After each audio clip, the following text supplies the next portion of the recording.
Gostaria de dar minha boa tarde a todos os irmãos e irmãs que participam dessa 41ª Escola de Verão. E como Karma é ação, gostaria que o pessoal fizesse um pouco de atividade, levantasse 1, 2, 3 vezes, fizesse um movimento no corpo, fizesse umas 3 respirações para movimentar o corpo físico, abrir a mente e o coração, para a gente poder continuar nessas palestras maravilhosas que têm sido ditas sobre karma e reencarnação. Eu vou falar sobre karma, punição e redenção, porque o karma, às vezes, para o indivíduo, para a personalidade, quando acontece algo dito ruim, ele é visto como punição. Mas, para a individualidade, ele é experiência. E para o eu superior pode ser uma bendição, pode ser a redenção. E assim a gente precisa entender os vários tipos de karma e ver como eles afetam o mundo e as nossas partes, né, dos nossos corpos, para que a gente entenda melhor como o karma afeta nós e aos outros. Então, eu vou pedir aqui para a gente compartilhar uns slides. Estão vendo? Estamos vendo. Então, é exatamente sobre isso que eu vou falar. Karma pode ser punição, pode ser experiência, mas pode ser redenção, dependendo do ponto de vista que você está vendo. É como diz Krishnamurti, às vezes você está vendo do ponto de vista da personalidade, mas quando você vê do ponto de vista da individualidade ou do eu superior, a coisa é diferente. Então, para começar, eu vou falar sobre as 3 verdades absolutas que é citado por Mabel Collis no Idílio do Lótus Branco, esse livrinho maravilhoso da editora Teosófica que eu recomendo a todos os irmãos e irmãs. E ele fala aqui no capítulo 8, escute, meu irmão, há 3 verdades que são absolutas e não podem ser perdidas, mas podem permanecer em silêncio por falta de quem as expresse. A primeira, a alma do homem é imortal, e o seu futuro é o futuro de algo cujo crescimento e esplendor não tem limites. Segundo, o princípio que dá a vida habita em nós e fora de nós. É imortal, é eternamente benéfico, não é ouvido nem visto, nem sentido pelo olfato, mas é percebido pelos homens e mulheres que desejam a percepção. E terceiro, cada homem ou mulher é o seu próprio absoluto legislador, produzindo para si glória ou trevas. É o decretador de sua vida, de sua recompensa e de sua punição. Essas 3 verdades, que são grandes como a própria vida, são tão simples como a mais simples das mentes humanas. Alimente com elas os famintos. Adeus, é o entardecer. Virão buscá-lo, se apresse.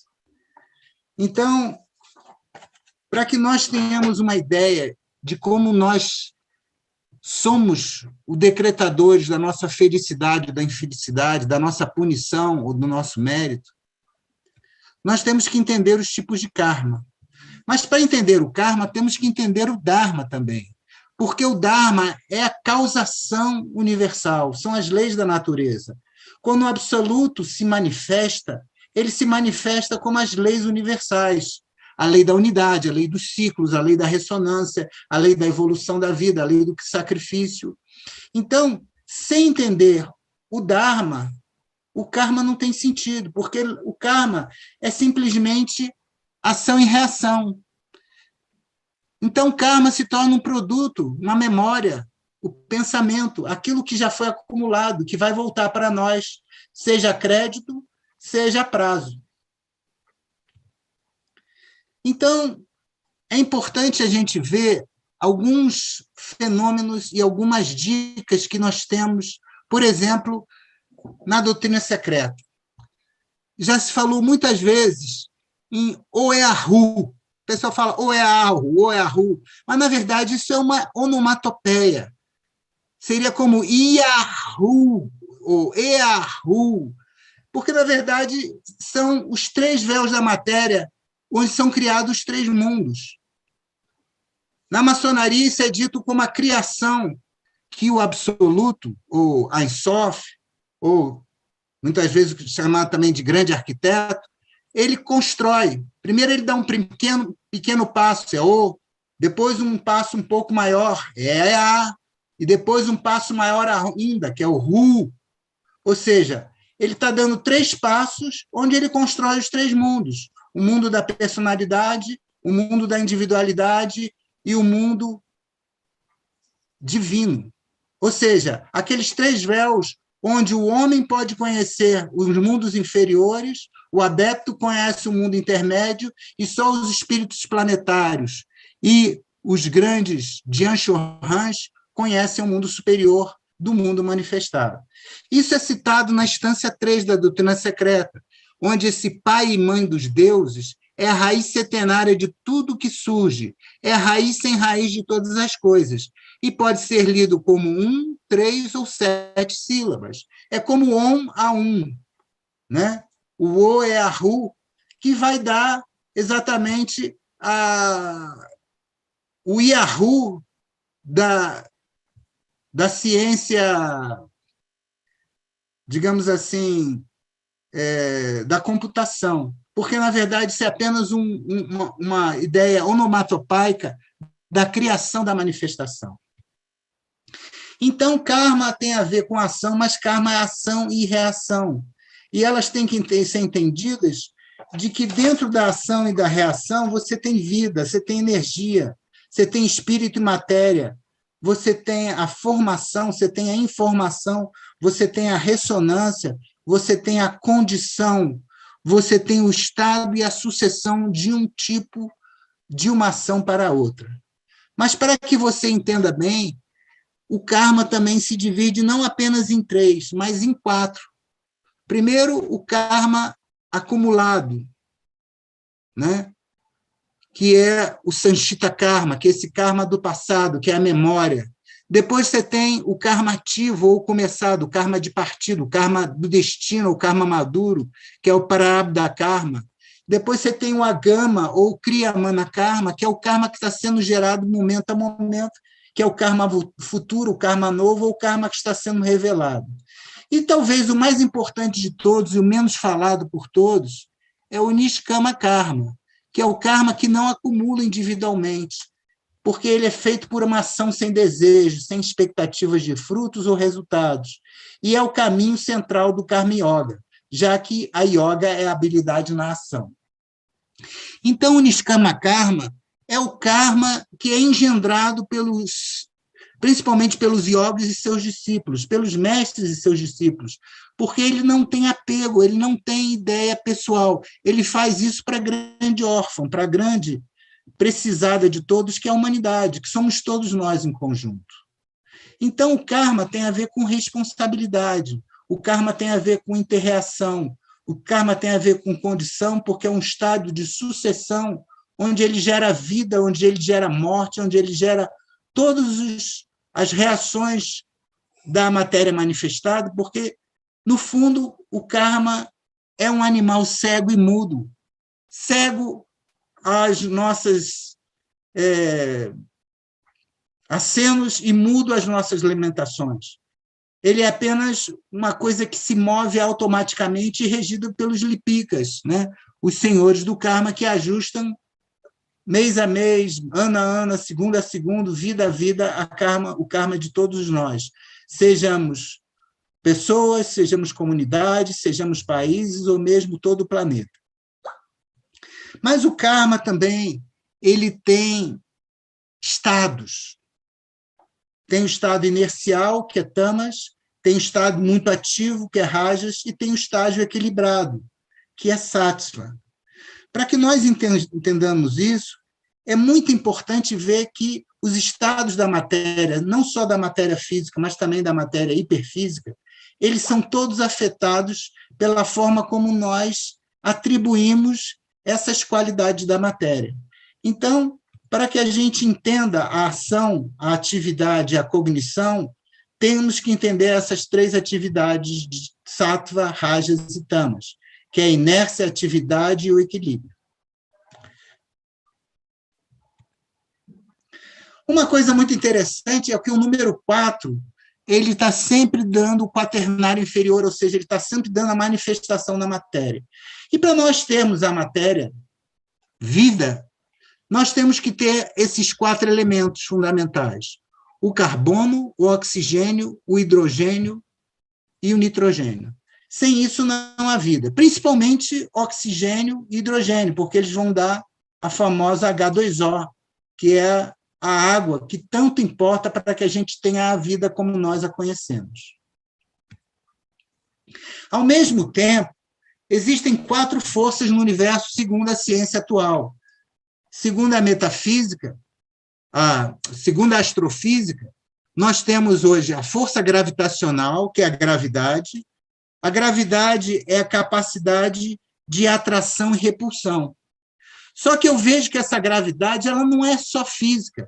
A atração e repulsão se dá também a nível emocional, a nível mental e até a nível espiritual. Então, essa força gravitacional, a gravidade, ela age em todos esses níveis.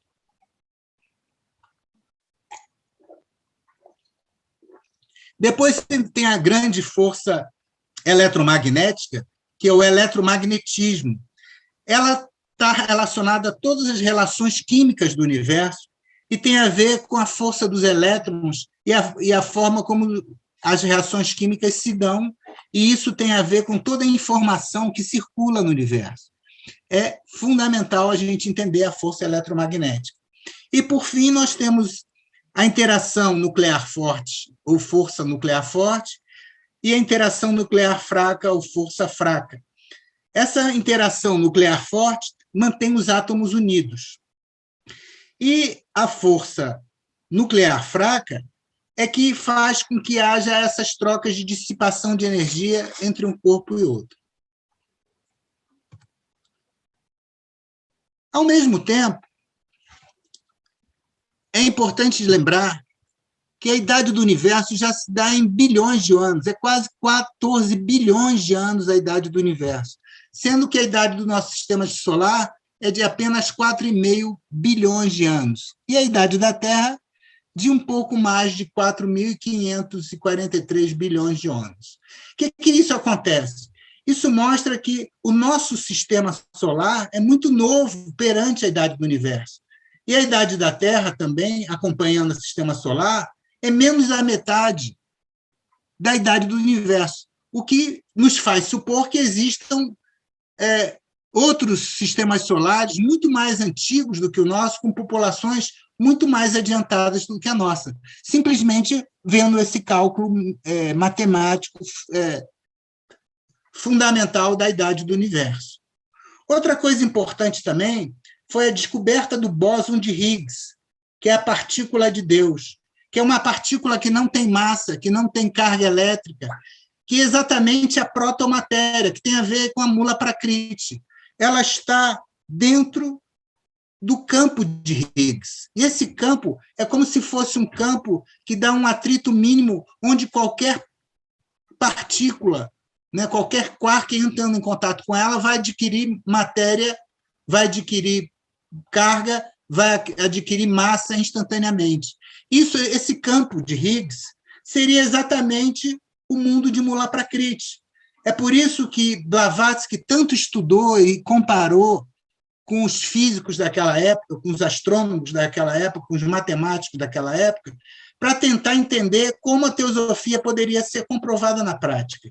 E hoje o bóson de Higgs, a partícula de Deus, e principalmente o campo de Higgs, nos dão a compreensão completa de como existe essa protomatéria, essa substância primordial que dá nascimento a toda a matéria, inclusive, que poderia até estar em contato com a matéria escura do universo, que vai nos dar a substância primordial que em teosofia nós conhecemos como protomatéria ou Mula Prakriti. Ao mesmo tempo em que o 4 é fundamental para a matéria da vida ordinária, na criação do DNA, nós temos as 4 bases nitrogenadas do DNA, que são os tijolos que constituem toda a vida, desde as bactérias, dos vírus até os seres humanos. Nós precisamos do DNA, que é o núcleo das nossas células. onde nós temos a adenina, a guanina, a citosina e timina. Todas as ligações do nosso DNA, de bilhões de partículas, trilhões talvez, têm esses 4 tijolos. Então, é importante a gente entender que a vida também é construída de forma quaternária. Como eu disse anteriormente, então, karma é habilidade na ação. Então, a gente tem que entender que, para a gente agir bem, a gente tem que entender as formas como a ação é feita e as qualidades da matéria, onde a gente interage na matéria, não só física, mas também na matéria emocional e na matéria mental. Por isso que é importante a gente entender essas qualidades da matéria que vão nos dar a inércia, a atividade e o equilíbrio, para que a gente possa, realmente, na estrela de Davi, conseguir desenvolver a misericórdia, que é a compaixão, a justiça, o bem, a verdade, o amor e o perdão. Então, eu trouxe agora, para que a gente possa compreender bem, algumas partes aqui do Bhagavad Gita, que fala se a ação é melhor, a inação é melhor ou a renúncia da ação. Isso vem sendo falado desde ontem, e isso é muito importante de ser dito. Será que é melhor a gente agir, não agir, ou agir pouco, ou agir na medida certa? Então, vamos ver o que nos diz o terceiro discurso do Bhagavad Gita. A yoga da ação. O homem não se libera da ação abstendo-se da atividade, nem se eleva à perfeição pela mera renúncia. Olha só que interessante. Ninguém pode, nem mesmo por um instante, permanecer realmente inativo, pois, inevitavelmente, todos nós somos impelidos à ação pelas qualidades nascidas na natureza. Ou seja, tudo está em movimento, até o nosso imenso espaço está se expandindo, nada está parado. Por isso que, à noite, ela não tem luzes paradas, porque está tudo se movimentando.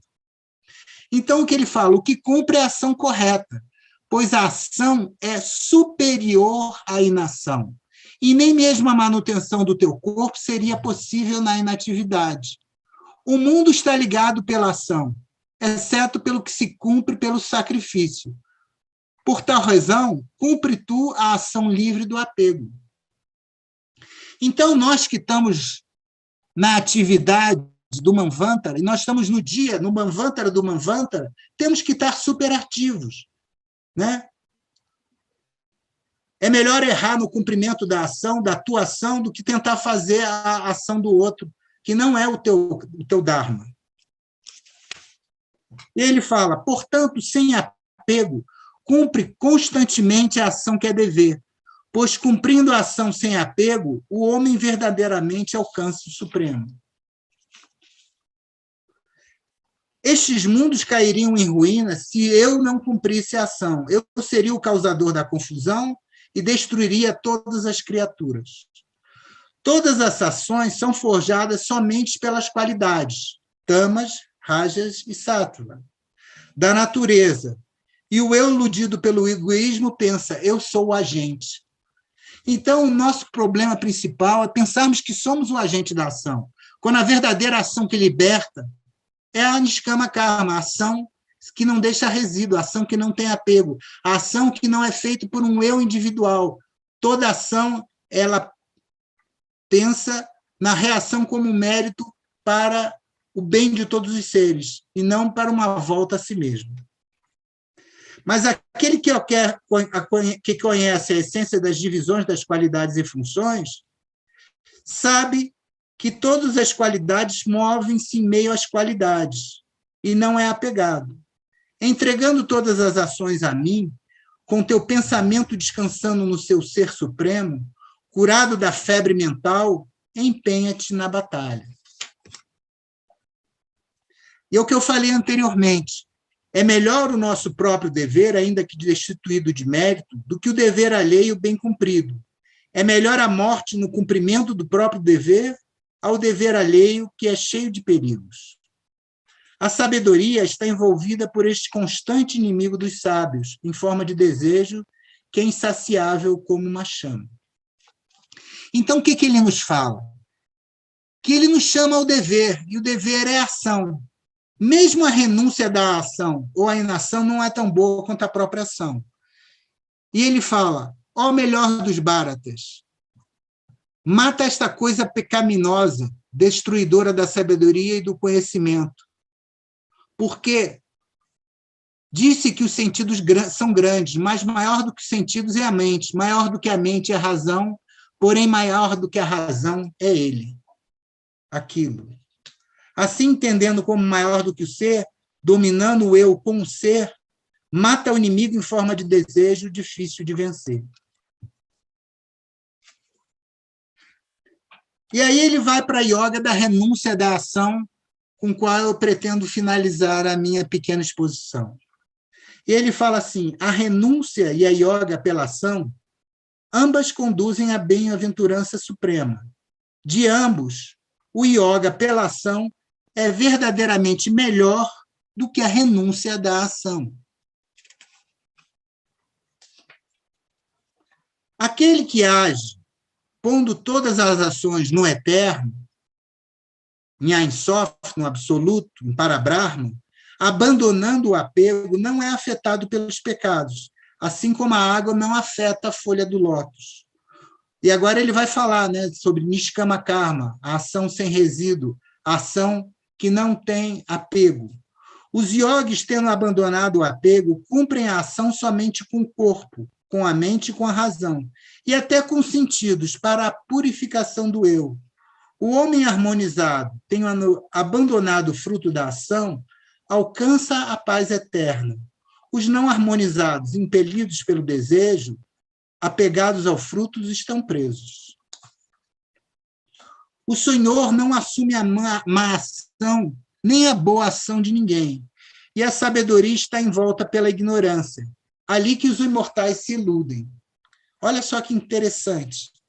Deus está inocente das nossas ações e reações. E até aqui, tudo na Terra é superado por aquele cuja mente permanece equilibrada. O eterno é incorruptível e equilibrado. Portanto, os yogis, eles se estabelecem no eterno. Aquele cujo eu está desapegado dos contatos externos encontra alegria no ser. Tendo se harmonizado com o eterno pelo yoga, ele desfruta da bem-aventurança imperecível. Os prazeres que nascem do contato são, em verdade, ventres da dor, pois eles têm início e fim. Neles não se pode regozijar o sábio.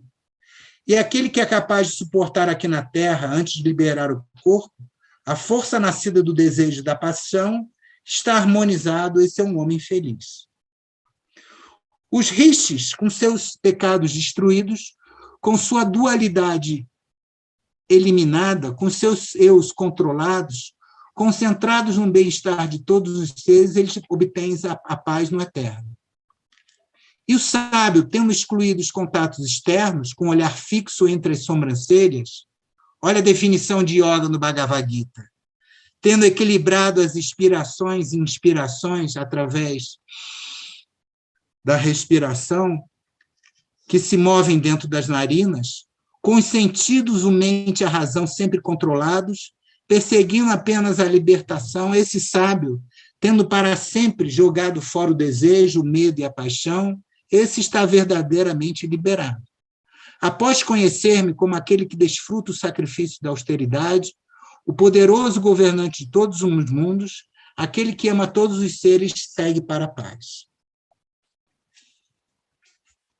Então, meus irmãos, essas são as formas do karma, do qual a gente pode compreender como a yoga é a habilidade na ação.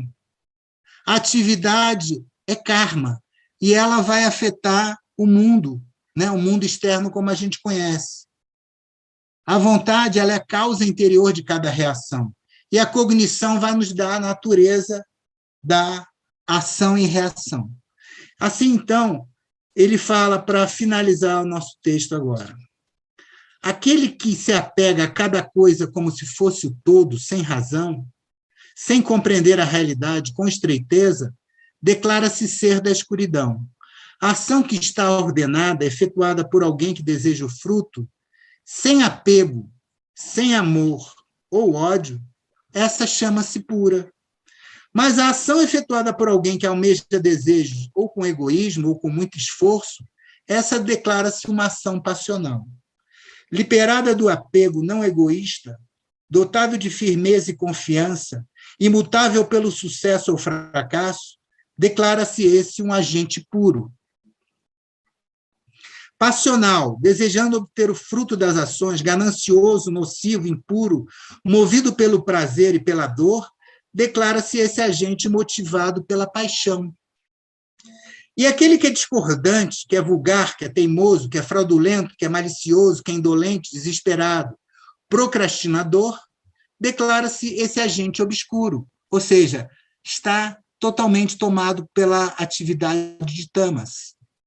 E aquela razão que conhece a energia e a abstinência, que deve ser feito e que não deve, o medo e a intrepidez, a escravidão e a libertação, essa razão é pura. Então, meus irmãos, esta é a razão que está formada por Sattva. E o que ele fala, finalizando mais uma vez e finalizando a minha fala, é melhor cumprir o próprio dever, ainda que destituído de méritos, do que o dever de outro bem cumprido. Aquele que cumpre com o dever que ele impõe sua própria natureza, não incorre em pecado. Muito obrigados a todos, obrigados àqueles que me antecederam, sucesso àqueles que me sucederão. Namastê.